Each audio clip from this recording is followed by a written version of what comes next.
Eek. Oh my gosh. I witnessed an unbelievable scene.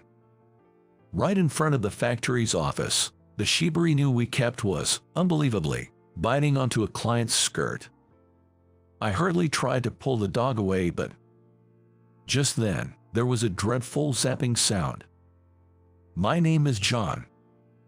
Just an ordinary, mere factory worker you'd find anywhere. Not the sharpest tool in the shed, if I may say. I always hated studying, had bad grades, and as a result, decided to work right after high school. But there weren't many jobs for high school grads, so I faced my fair share of struggles. I first got a job as a security guard, but had a spat with some colleagues and was made to resign. They said I had a bad work attitude, so I vowed to be more diligent in my next job. That's when the card factory's boss, Mr. Williams, took me in. Mr. Williams is a down-to-earth guy and very generous. When I candidly mentioned during the interview that I had caused trouble at my previous job, he burst out laughing. Man, with that honesty, I'm surprised anyone would hire you. But it seemed like my honesty won him over, and I got the job. I'm deeply grateful to the boss who took a chance on someone like me, and I genuinely wanted to prove my worth. The boss gave me opportunities to learn, and now, occasionally, I even act as the deputy head of the factory. I've earned various certifications and got a raise in pay. I'm now 28, and it's been 10 years since I started working at this factory, making me somewhat of a veteran here. Though the factory is mostly full of rugged men, there's a princess of solace here. Did you behave well today, Bella? Woof woof. Yes, this fluffy brown Shiba Inu is our factory's princess, Bella. About 5 years ago, she was found abandoned near the factory, and the boss rescued her. Since then, a kennel was set up in front of the office, and everyone takes turns caring for her. But Bella seems to have a soft spot for me, so I often feed her. Look, I brought a toy for you today. And Bella, being a girl, loves fluttery things. She once bit into the office curtain so hard she tore it, proving she can't resist anything that flutters. Because of that incident, Bella isn't allowed inside the office anymore. Since fluttery things are quite rare around these parts, I sometimes give her ribbons or handkerchiefs as toys. But Bella can be a little finicky. If she doesn't like something, she won't even give it a second glance. It seems the handkerchief I brought today was a miss. She didn't look at this at all. In fact, she even seemed a tad displeased. Ahaha, I guess you only like cute things, huh? Woof woof. Such a girl, I thought as I patted Bella's head and walked away. Break time is coming up, so I thought I'd eat my packed lunch with Bella. Just then, a beautiful woman passed by me. I gave a nod as we crossed paths. She was wearing a white skirt and a peach-colored cardigan completely out of place in this greasy factory. She seemed to be headed for the office. Maybe she's a guest of the boss, just as that thought crossed my mind. Woof, woof. From behind, I heard Bella's bark. Turning around, I saw her biting onto the woman's skirt. Darn it.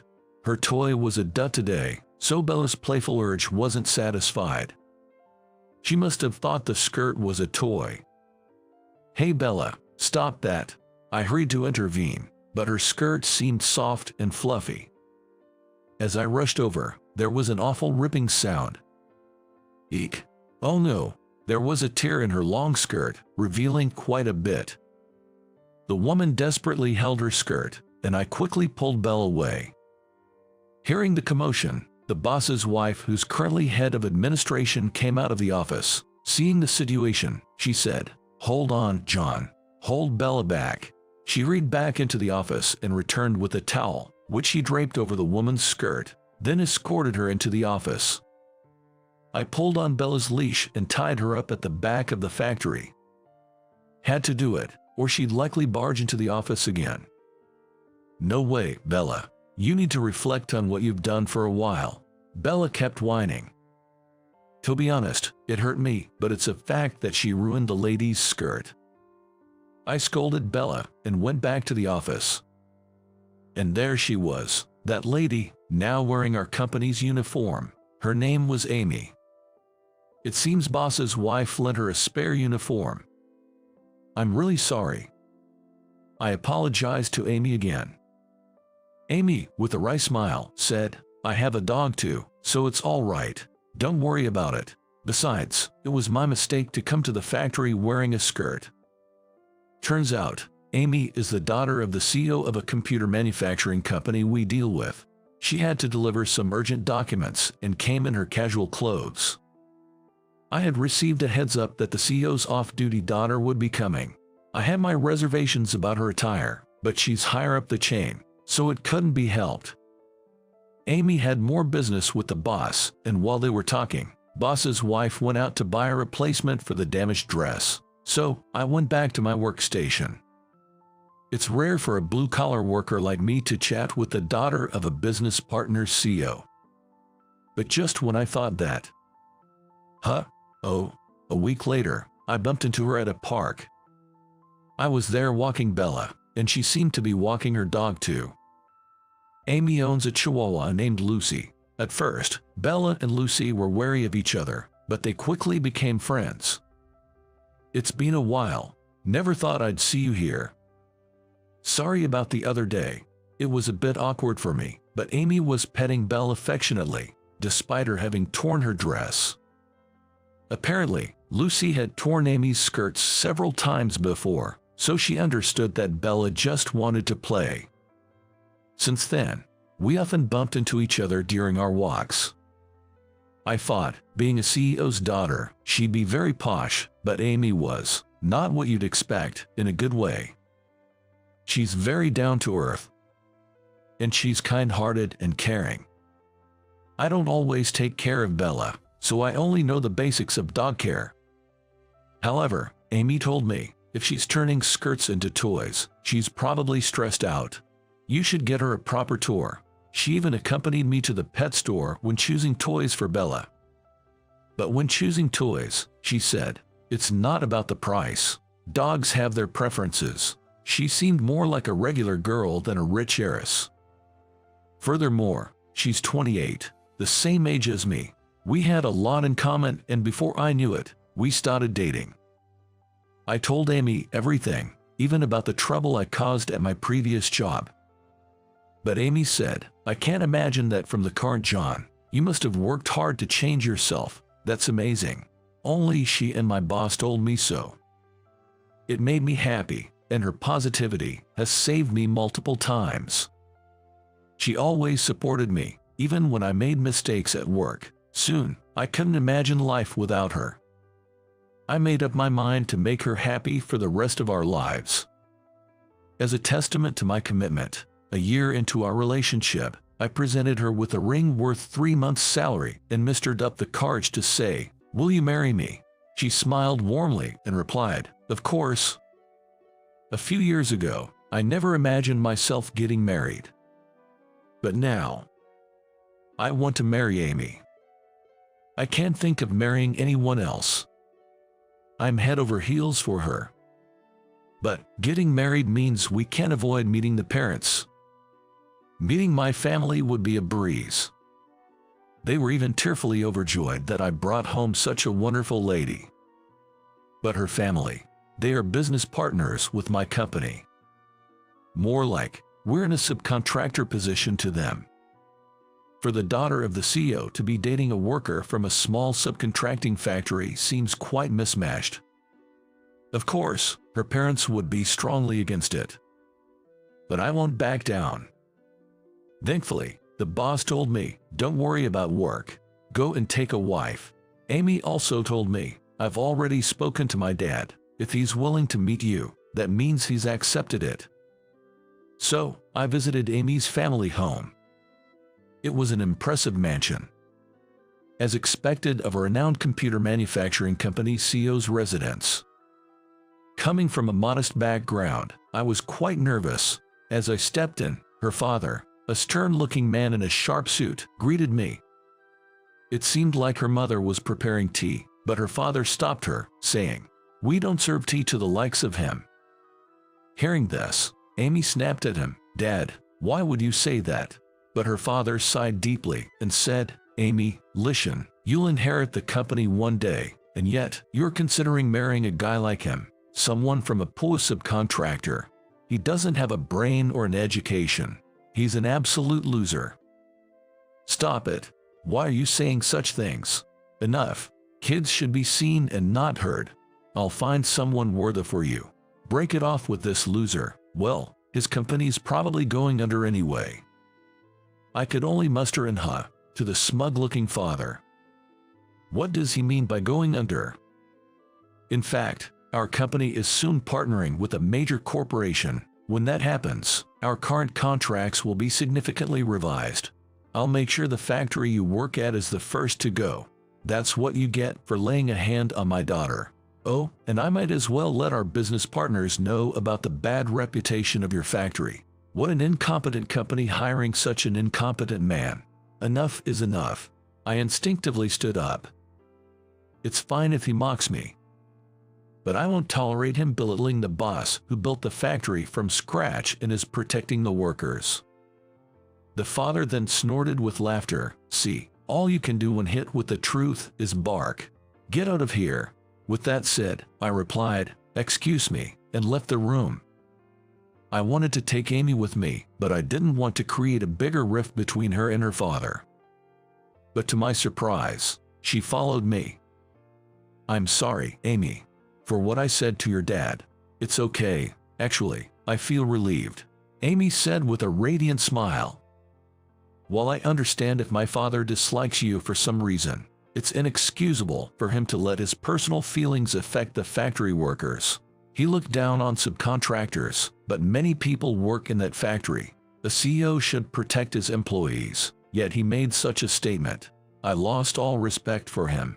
I was working as his secretary, but I told him I'm quitting." Her determined expression gave me a bit of relief, but the fact that one of our business partners is now an issue remains unchanged. So I reported everything honestly to the boss. "I'm really sorry. What are you talking about? You stood up for me, right? Cheer up." The boss was laughing heartily as always, but his eyes weren't. Then he said, "Amy was a secretary, right? Does she have another job lined up? I think she's still looking for. Well, tell her she can start working here immediately. We'd be glad to have her." I couldn't comprehend what the boss was saying. Given the possibility that our factory might get shut down, why was he so calm? While I was still puzzled, the boss started making a phone call, so I decided to head home for the day. But the next day, I witnessed an unbelievable scene. Men in sharp suits were lined up in front of our company, and leading them was none other than Amy's father. I deeply apologize for my behavior. Please find it in your heart to forgive me. Hey now, apologizing to a poor subcontractor, won't that tarnish your company's reputation?" the boss said, giving Amy's father a cold look. What on earth happened? As I stood there in shock. Woof woof. From behind, I could hear Bella's voice. I turned around to see the boss's wife just coming back from the morning walk with Bella. "Ma'am, we have a problem." "Oh, he seems really mad, but it's rare for him to take advantage of his parents." "What?" Seeing my confusion, the boss's wife whispered, "It's a secret, but I'll tell you." She then shared a hidden fact about the boss. He's actually the son of a major corporation CEO. It's a company so famous that even I've heard of it. Apparently, the boss decided not to inherit the business and went on his own. He didn't want to ride his parents' coattails and didn't want any unwarranted expectations, so he silently built his company with his own abilities. And the company that Amy's company was trying to form a business partnership with was his parents' company.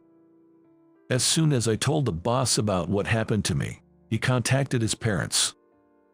He relayed everything I was told, the personal reasons for terminating the contract, and the potentially damaging statements made. His parents were furious. They deemed the partnership inappropriate and decided against the business alliance. Please, we've already lost several subcontractors. If we can't secure this partnership, our company will suffer major losses. The contracts you lost are your own doing, and you're apologizing to the wrong person. I don't recall getting any insults from you." With that, the boss turned to me. Noticing my presence, Amy's father approached me desperately. "I'm so sorry. I even approve of your marriage to my daughter. Please, help us.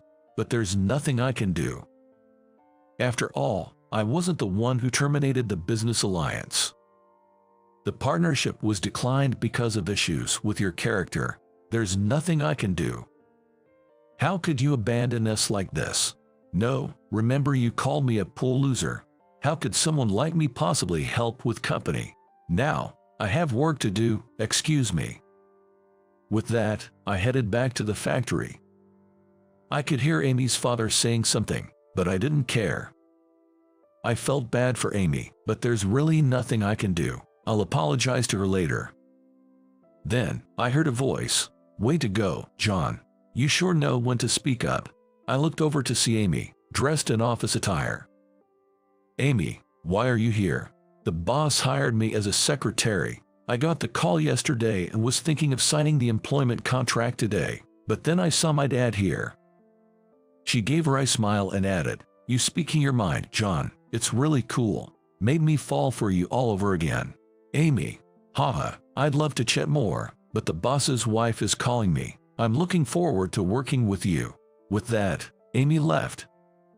It seemed the relationship between Amy and her father was worse than I thought. She looked quite relieved. A month later. In the end, Amy's father's company lost the business partnership and several subcontractors. They downsized significantly to avoid bankruptcy. However, word got out, and it's been difficult for them to get new contracts. They could go under any day now. It was entirely their own doing. The boss once said, if no one was there to help during hard times, the company would have gone under sooner or later. Some of the employees who were laid off due to downsizing were apparently hired at our factory or the boss's family business. It's the boss's way of tying up loose ends. And as for me, I'm currently undergoing training to become the next CEO. The reason being, the boss and his wife don't have any children, so there's no heir apparent. You've always been hardworking. Plus, Amy's getting the hang of the admin side of things. I can trust the two of you to take over. And so, he began training us to take over the business. There's a lot to learn every day, and it's tough, but it's rewarding and fun. Not only is work keeping me busy, but we're also preparing for our wedding. Every day is hectic, but I have Amy by my side, and the boss, and my colleagues at the factory. Woof woof. Oh right. Can't forget about Bella. Bella played Cupid for us, after all. I truly am blessed with great people around me. So many have helped me out, so now it's my turn to give back. I want to repay all the kindness I've received. And with that thought, today, just like any other day, Amy and I are working hard together